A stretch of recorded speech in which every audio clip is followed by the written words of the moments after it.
Olwaleero nkyusiza ku kifo ndi ku PK Recording Studios. Abakulu bano batutte ebbanga eriwerako nga bansaba tufune enzikiriziganya oba enkolagana nabo babeere nga oboolyawo nabo bagatta ku kisaawe kyaffe ekya Kadongo Kamu nga baturekodingirangayo ennyimba za Kadongo Kamu. Kale ggwe omuyimbi ali eyo nga wandyetaaze okuba nga ositula ekitone ekyo oba okikuba abantu kugamba nti PK Recording Studios basangibwa na Muŋŋoona mu National Housing.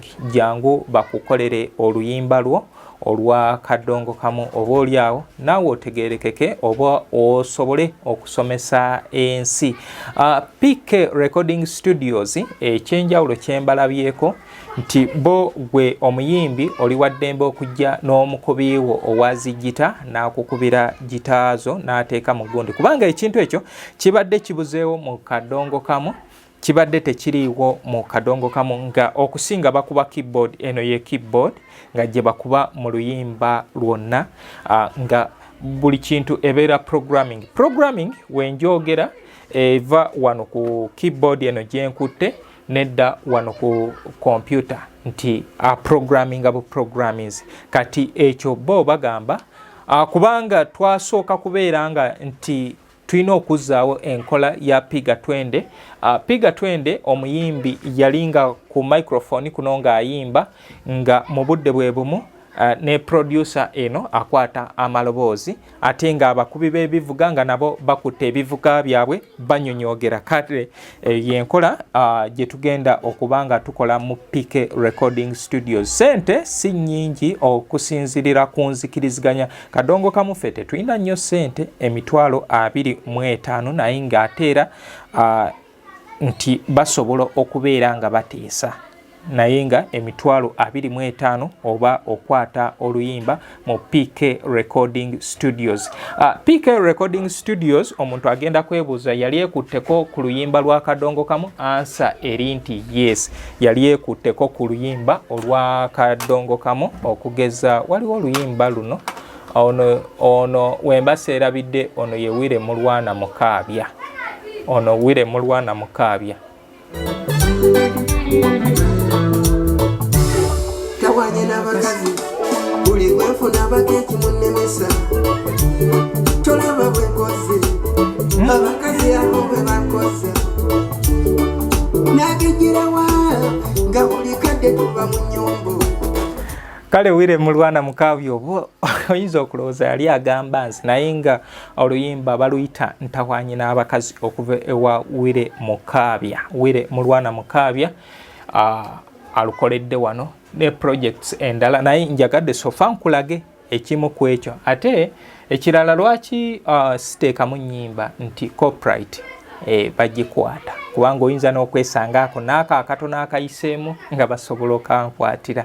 Ensonga lwaki bangi bagamba nti muzungu ennyimba wandituteereddengayooko mu background. Twewala copyright. YouTube oba gino emikutu kati social media beetaaga ba content creators. Ekitegeeza wenkwata ekiyiiye ky'omuntu nga kino n'ekiteekamu basi kyali content creator. Ensonga lwaki olaba nti emitimbagano gyonna gya gundi gya kubeera nga tunyumizaako mboozi. Owa kamera agenda tutambuza mpola tulage. Kati wano eno ye microphone omuyimbi gy'ayimbirako. Yenna eyali arekodinzeeko osobola okuba ng'onjulira nti eno ye PK Recording Studio microphone wano wootuula n'otandika okukanyuga ebigambo byo. Eno ye microphone.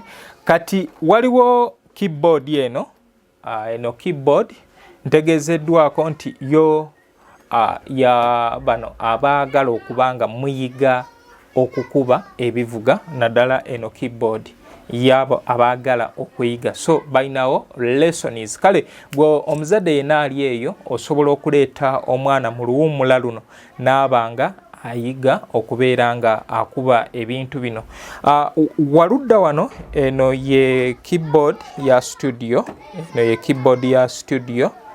gye tukolerako okubeera nga tukola emirimu gino. Wano tulinawo console yaffe Then gwe eyetaaga ennyimba zino eza kadongo kamu osobola okunsanga ekasubi ku basooka kwa vula stage we wali etterekero lyaffe erya emboozi ya kadongo kamu Music Library and History Center awo tukuumira ebyafaayo byaffe ebya kadongo kamu. Oba oliawo mu maaso awo tuyinza okukyusaamu ku kifo era tujja kubeera nga tukutegeeza. Kati gwe eyetaaga ennyimba eyetaaga ebivulo ebyafaayo maziika osobola tusanga awo. Woba oze ku library oluyimba nduteerako nusu 5 ntandikira ku nnyimba za 15 ku WhatsApp oluyimba nduteerako nusu 10 ntandikira ku nnyimba za 15 naye ku WhatsApp nteekako audio siteekako video. Then ekirala siri Monopoly osobola okuyitako ku libraries ez'enjawulo okusinzirira mu kitundu ekyo kyoli oba awo wonna w'osuubira w'osobola okuba nga ofuna ennyimba zino. Kati ezo ezikubuze zojja nompa sente ezo ne tuba nga tusobola okuba nga tutambuza obulamu. Abangi bagamba eriba lutunda 1,200 nedda ewange yeyo price naye siri Monopoly. Chikaya College and Vocational School beba mu kwabo abateekamu ssente programu eno okubanga esobola okubeera nga etambula. Ne Twinex International basangibwa ali Bulaga abo basomesa okuva ku primary okutuuka ku kibiina ekyomusanvu. Neri wansi balinayo kindergarten badde ne boarding.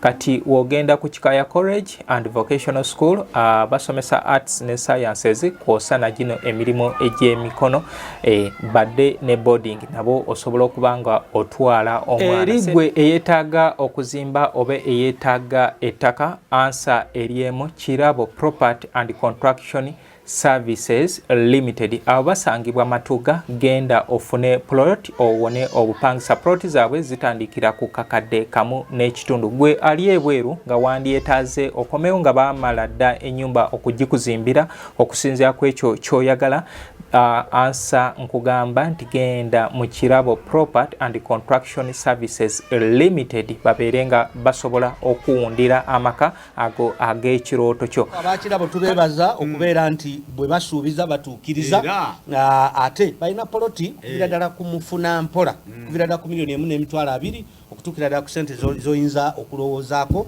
Ate balina n'essomero Piers Primary School ate balina ne Kirabo Soccer Academy. Akati mu mbeera eyo yonna beekwate mu batwalira abaana Piers Primary School esangibwawo Buwambo mu kibuga awo wakati oba otwala omwana agenda asome ku nsimbi. Ate yatugambye nti balina ne basare balina basare okutandikira ddala ku $10,000 okutuukira ddala ku nsimbi zoyinza okulowoozaako bannaffe ba Piers Primary School. Kale twekwate Kirabo mu buli nsonga asobole okukulaakulanya olulimi lwa Ssaabasajja ensonga zonna zisobole okuba nga zitambula.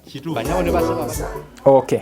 Kati tulina ekyuma kino mwe abaagala okuba live guitar. Live guitar live recording. Kati kino kyekyuma kyetugattako kyetulupingako zigita kyetulupingako gita eno ne tuba nga tusobola okukuba ebintu bino live nga bigenda wali mu kompyuta. Ndowooza pini zaffe zizino wano wolupinga zigita zaffe ne tuba nga tusobola okubeera nga tufulumya amaloboozi ago butereevu nga tukwatira wali ku kompyuta. So twagala kuteekawo suula mpya mu kisaawe kino ekyakadongo kamu nti oba oliawo tuyinza okuzzaawo kadongo kamu waffe oli owabagundi ba muzeeyi baffe gwe baakubanga tuveeko ku keyboard kubanga keyboard eno ekubiddwa emyaka mingi oba oliawo nga tulina okukyusa ku kintu. Edda nabanyumizaako nti music okusookera ddala bakubanga ndongo emu baali bakubanga gita emu eno electric guitar naye wali basookera ku acoustic guitar. Gita zaffe zino ez'embaawo ze basookanga okukuba. Kati muzeeyi Kakumirizi ye yasooka okubajjirako oba okulupingako microphone. Omuyimbi n'aba nga ayimba ng'eno microphone ekola ki nga kweri wano nga bataddewo cellphone recorder balisiivinga gundi amaloboozi ago n'omuzindaalo ogwakozesebwanga. Awo tuli myaka gya 1956 kubanga ebyo bijja mu 1969. Then ne bagenda ne bakola eyo Kadongo Kamu Culture Company nga bwe nakugamba. So bwe atyo music bwe yajja yasookera ku gita emu. 1980 Professor Hannington Manyi Sensuwa n'ateekamu solo gita. Solo gita yaleetebwa Professor Hannington Manyi Sensuwa mu luyimba lwa Pros Nanyiti Sebata ne bba Fred Sebata. Eri emabega kwaliko omuleeta afumbe ku jjinja eryo. Kati bass gita yo yaleetebwa Buddala Kiyingi, yaleetebwa Buddala Kiyingi ebuwama, ye yasooka okukuba bass gita mu kadongo kamu nga yagikubya mu luyimba lwa Minsera Segamwenge olumanyiddwa nga Bamugamba nga Anyoma. Oluyimba olwo bamugamba nga Anyoma Minsera Segamwenge yali Walampa Obote era lwe lumu ku nnyimba nga zaabaviirako ebizibu. So ennyimba zajja bwe zityo. Kati eno keyboard okujja mu kadongo kamu yasookera mu luyimba lwa Fred Sebata Musango gw'Abazadde. Musango gw'Abazadde redone, that's around 1986 kubanga Musango gw'Abazadde yali yalukola mu myaka gy'ekinaana eyo nga gitandikiriza nga yakatandiika endongo era yasooka dufulumiza mu kadongo kamu Super Singers ku mayinja, kati oluvannyuma n'aluddamu n'alufulumiza ku teepu Musango gw'Abazadde, naye nga okusooka kwabyo baali mu Kasajja yali Kasajja and Sons recording studio mwe baakubira Musango gw'Abazadde okuteeka mu keyboard. Era awo wennyini keyboard yali nga bateeseteese giteeka mu luyimba keyboard baali bateeseteese giteeka mu luyimba lwa Muzeeyi Matia Luyima Abadongo mwefuge. Matia Luyima ye ekyo n'akigaana era bw'atyo bwe yakigaana ono kwe kukkiriza nti nze muteeke mu luyimba lwange. Mulimu ebintu bingi ebizze bibeera muntu kati ng'obwo obuti twabuwulira, kati nga obuti buzze bubeerawo mu nnyimba za kadongo kamu ez'enjawulo, ecupa, ebimu ku bivuga bye bazze bakozeseza, kati ebivuga ebirala byajja amakondeere biki ne bagattamu ebivuga. So ne tutuuka nga tuvudde ku ndongo eri, ate we tuyingidde emyaka gy'ekyenda endongo eno neviirawo ddala gita ne badda ku programming nti omuntu adda kuno n'agamba njagala ngoma, waayagala engoma n'adda kuno n'akuba engoma ya keyboard, n'agamba nti njagala mirere, n'asalawo busazi n'ateekamu emirere n'atandika okuba emirere gya keyboard. Kati ekyo kye kimu ku bintu bye twagala okuba nga tukyusa nti tuluupinge kuno, tuluupingeko gundi zaffe zigita, bass, solo ne rhythm. Era ng'ekyo kigenda tuyamba abayimbi baffe ab'akadongo kamu okubeera nga baddayo bapracticingire ddala ebyo bye bakola. Bagenda kudda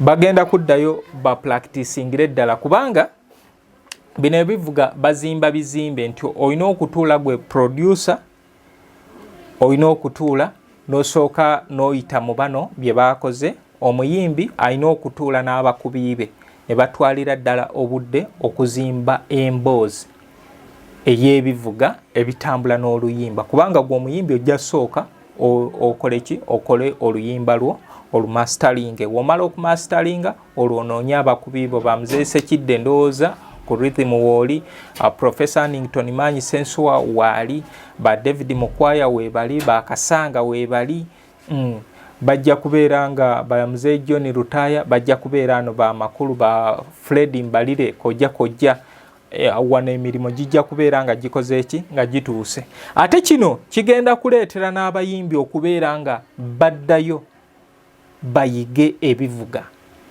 bayige okwekubira ebivuga. Kafeero Junior bajja kuba bafunye emirimu gya production nti bajja kubeera nga bajja mu studio bakubira abayimbi, naye omuyimbi naye kijja muteeka kumuzzaayo emabega nti olina okusooka naawe oyige gita, kubanga abasajja b'edda kye baakolanga nga batuula n'egitaaye ne yeezimbira emboozi ng'oluyimba aluyiiya naye ng'aluyiiyiza kuki? Ku gita.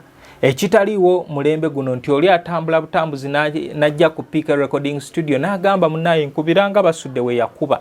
Kati ebyo bye bintu bye twagala okubeera nga tukola ki? Nga tujjawo tuleete obuyiiya obupya mu kisaawe kya Kadongo Kamu. Kale nkugamba gwe omuyimbi ali eyo nga wandyetaze okuba nga okola ennyimba, kugamba ansa eri PK Recording Studios. Ne studios endala gye ziri mu bitundu ebyenjawulo, naye kyenjagadde tubeere nga tusobola okukyusaako ekintu kino, tukolewo ekintu ekipya oba ekintu ekiyinza okubeera nga kisika Kadongo Kamu waffe oli abeere nga akomyewo. Abayimbi gye bali bayitirivu, naye obwolumu ba producer basse ennyimba mpitirivu, naye nga keyboard eno nti owandigenze emirere giri ejjaffe, mirere gyaffe, ate oli ogenda musanga nga aze akubyeza wano. Nti ebyo waliwo ensaasi mu kifo ekyokuba ensaasi yaffe bweti, ate akuba eno ey'okufumita obufumisi. Kati byebyo nti tugenda kubeera nga tujja tubikole ku live, tubirecording live, nti ow'ensaasa aleete wano ensaasa agikube ng'eri erecordingibwa. Bweti ekivuga kyonna kiwandyetaaze kibeere nga kikola ki, nga kikubibwa. Kale eyo yenteekateeka PK Recording Studios ne Muzungu David Kadongo Kamu music analyst sofa gye tutuuseeko. Omuyimbi yena eyo gyali, olina omwana w'omuyimbi, oli wa ssomero mwataaga kubanga mukwata ennyimba, bwentyo bwenkusaba nti PK Recording Studios esangibwa Namuŋŋoona mu National Housing, jangu obeere nga osobola okubanga okola oluyimba lwo, tuluteeke ku mpewo oba oliawo, tukyuseeko tuggyewo ennyimba zino ze tulaba Kasasiro ono ayitiridde, Kasasiro ono ayitiridde. Kale muntu wange nkugamba nti gwe eyeetaaga services zange osobola okunsanga Kasubi ku basooka kwa Black Stage wenkolera. Then gwe eyeetaaga plot, weetaaga ettaka, weetaaga okubeera nga bakuzimbira toliiwo, oyina gy'oli, oyagala otuuke ng'oyingira nnyingire, nkugamba nti Kirabo Property and Construction Services Limited basangibwa Matuga. Abo boba weesiga gwe anoonya essomero ery'okutwalako omwana Twinex International basangibwa ali Bulaga. Abo basomesa okuva ku kindergarten okutuuka ku kibiina ekyomusanvu. Ate waavaawo osobola neri eri ekiwanga mukono eriyo St. Michael Educational Center. Abo nabo basomesa okuva ku baby class okutuuka ku kibiina ekyomusanvu. Kati we bavaawo batwale ku Kikaya College and Vocational School. Abo badde ne boarding basomesa arts ne sciences. Kale bwentyo Muzungu David olunaku olwaleero bwendabise nti munaye weebale egyo gy'okola, weebale kungoberera, naye ansa nkugambye PK Recording Studios. Kikaya College School essomero eryegulidde erinnya mu kusomesa abaana ate ne bayita ssomero lya ddene boarding mix y'abawala n'abalenzi senior 1 paka senior 6. Balina library, science, kone computer labs byonna bijjudde. Balina arts ne science subjects, co-curricular activities, kone section y'ebyemikono omuli okusiba enviiri, okukanika n'ebirala ebigwa mu kkowe eryo. Omwana n'ava ku ssomero lino ng'ali self contained. Kyewuunyisa ensimbi zaabwe zeze zijja mu nsawo ya buli muzadde. Basange Kikaya Bulenga Mityana Road. Okumanya ebisingawo noti 757 mukaganya emwemu 57. Kikaya College School, education for development.